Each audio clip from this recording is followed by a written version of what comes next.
Hello and welcome back to my channel. My name is Marissa and I'm a flight attendant with a major US airline. Hi, guess what? Guess where I'm at? I'm on campus because I'm here for my annual training and requalification. I'm going to be doing various emergency situation scenarios. I'm going to have to demonstrate my proficiency in exiting in emergency situations on the various aircraft that I'm qualified on. And this is like a dreaded date every year. I think most flight attendants might dread this day just because it's a little bit nerve-wracking. You know, we were here during training for 6 weeks and it was just very intense around the clock at various hours, taking so many tests, written tests and demonstrations on how to exit the aircraft in an emergency. We even got to jump down the slide, the emergency slide on a mock-up airplane, and we even got to practice a water ditching, where we land in a pool, in a great big pool. We had to assemble the I'm trying to think of what I'm trying to say, where we had to assemble the raft and swim in there and pull everyone on board, put up the little tent to shelter us from the sun and all of that. So so we've done all of these things and now it's time to get re-qualified for a whole nother year. We do this every year. So, and my requalification month is in July. So here I am at CQ for another year of training. This is a 2-day training. But it's all not gloom and doom. I mean, on a positive note, I get to catch up with my classmates. So there's a group of us that always come to CQ together. We buddy bid for it and we come, and this is our annual time to meet up together. Now I'm the only one based in Miami. The others have been some of them have been based in Miami as well, but as far as I know, I'm the only one left in Miami. The others are in Dallas, and where else? I think just Dallas. I think all of them moved to Dallas, so I'm the only one Miami based. But we're gonna get to meet up with each other, catch up, and even though it's nerve-wracking, this experience, I get to go through it with my classmates. And one neat thing was one of our former classmates was one of our instructors. So that's neat to see how he's grown within the company, has taken on an additional position, and he was wonderful at teaching, and it was just really neat to see.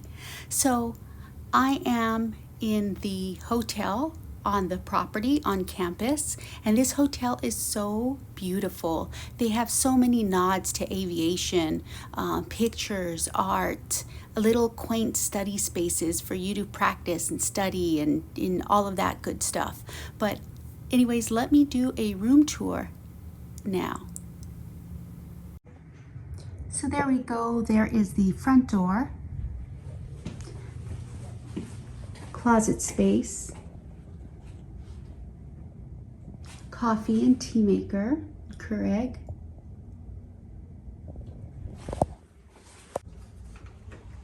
ironing board, hangers. Oh, a steam iron, that's handy. Here we have the bathroom, a hair dryer, washcloths, a makeup remover towel, lotion,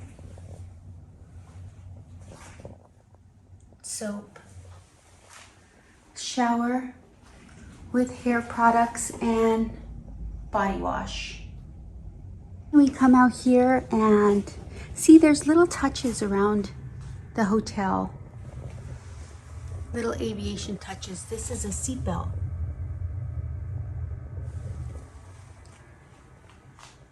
Along that little cushion, or what is that, an ottoman. A desk for studying, a great big TV, lamp. And you see the airplanes behind me. There's a paper airplane, and then there's a photo of a real airplane.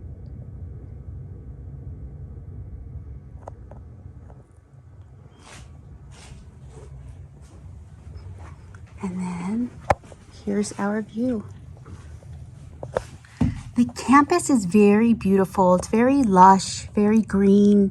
There's like wildflowers. There's little trails. It looks like down there, there's a volleyball court. If you look right here, sand volleyball. And then a tennis and basketball court over there.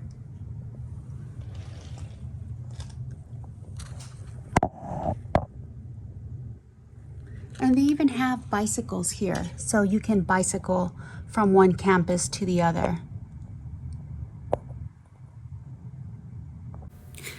It's me again. I just wanted to say the room is really cool. They have everything that you need to make studying a little bit better. Do you see this little corkboard strip? And thumbtacks? That would have been handy. That would have been handy when I was studying. I had all these little post-it notes and colored pens. And what I would do is write down every aircraft, because we used to have to memorize the aircrafts, how many doors, how many overwing exits, how many jump seats, how many flight attendants for minimum crew, what flight attendants sit where. And so I would make these little diagrams. I would draw these little airplanes, and then I would put all my little markings on there to help me remember. So having something like this to pin that on and look at would have been very handy when I was going to flight attendant training. Just saying. But yeah, they've thought of, I think, everything in this room. It's really nice. It's very comfy. Very, very comfy. I could nap. But I'm excited. I'm excited to see my friends, and I'm excited to get this over with. And I wanted to show you this bathroom art or bathroom decoration. Let me see if I can get out of the way. It looks like it's the Dallas airport with various airplanes there, all parked at sunset. Isn't that nice?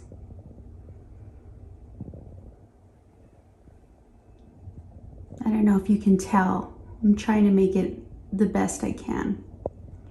But that's right above the toilet.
I failed one of my drills, but more on that in just a minute.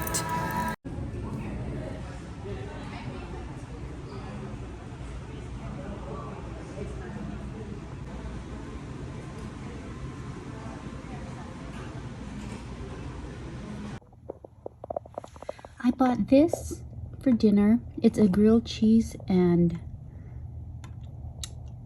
onion. grilled cheese and onion sandwich and french fries, and the prices were very, very reasonable. It was like $5.80 for a hamburger, and this sandwich was like on the, I guess, upgraded menu, and it was $7 and change, but it's a pretty big sandwich and a lot of french fries.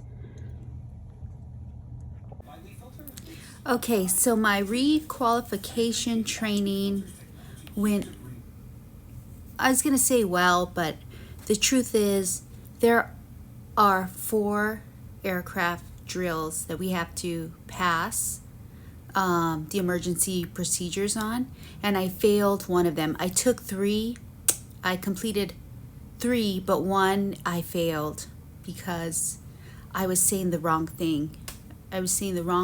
Let me grab what I was saying, what I should have said, and I'll tell you what I was saying.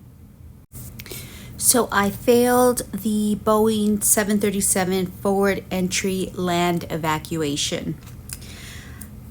You hear the captain and he says, "This is the captain, brace." And then I shout, "Brace for impact, brace for impact, brace for impact." Captain says, "This is the captain, evacuate." And then I say, "Open seatbelts, get out, leave everything. Open seatbelts, get out, leave everything." But I was saying, "Open seatbelts, get out, remain seated. Open seatbelts, get out, remain seated." That doesn't make any sense. It's a land evacuation. It's leave everything. Open seatbelts, get out, leave everything. So that's where I messed up, and I knew I messed up. So I had trouble also opening the door. But once I got to that point, I just told her, "I know I messed up." She said, "Do you want to quit? Do you want to like call it?" And I said, "Yes," because I know where I messed up. So she gave me some tips on how to open the door, how to leverage it. That door is a little bit tricky to open. You have to swing the handle. You have to turn it. And then at the same time, once it's all the way turned, you have to use some force and push the door out, but the door goes out and then it tilts, like twists. And then you have to like push it all the way out until it locks. I struggled with the door. It was hard, but I did practice this afternoon on the door again because I had to do something else on that aircraft. And so hopefully tomorrow goes better. Let's see, what else did we do? We did a CPR class again. So we had to show how to do chest compressions. And basically the scenario is we are doing our 15-minute walkthroughs and we come upon a passenger that's unconscious and not breathing.